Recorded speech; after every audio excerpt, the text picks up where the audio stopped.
কিছু মানুষ বলতেছে রোহিঙ্গারাও আর কিছুদিন পর উপজাতিদের মতো দেশ দখল করে বসবে। না রে ভাই, রোহিঙ্গারা এতটা বেঈমান না। কারণ রোহিঙ্গারা হচ্ছে মুসলিম। তারা কখনো মুসলমানদের উপরে আঘাত আনবে না, তারা কখনো মুসলমানদের মসজিদ ভাঙচুর করবে না।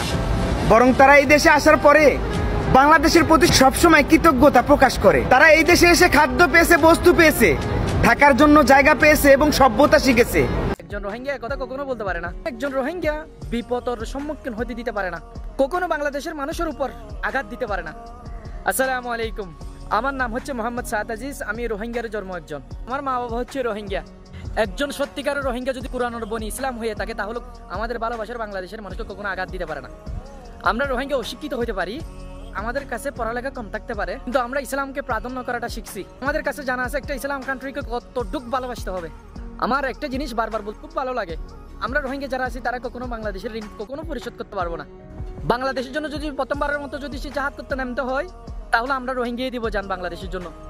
আমরা রোহিঙ্গা পলিসির থেকে যদি ত্রিডাবল আর জিনোসাইড আমাদের কাছে শুরু করা হয়ও তখনও বাংলাদেশকে আমরা দুঃখ আঘাত করতে পারি না। রোহিঙ্গাদের কাছে বাংলাদেশের ভালোবাসা আছে, থাকবে ইনশাআল্লাহ।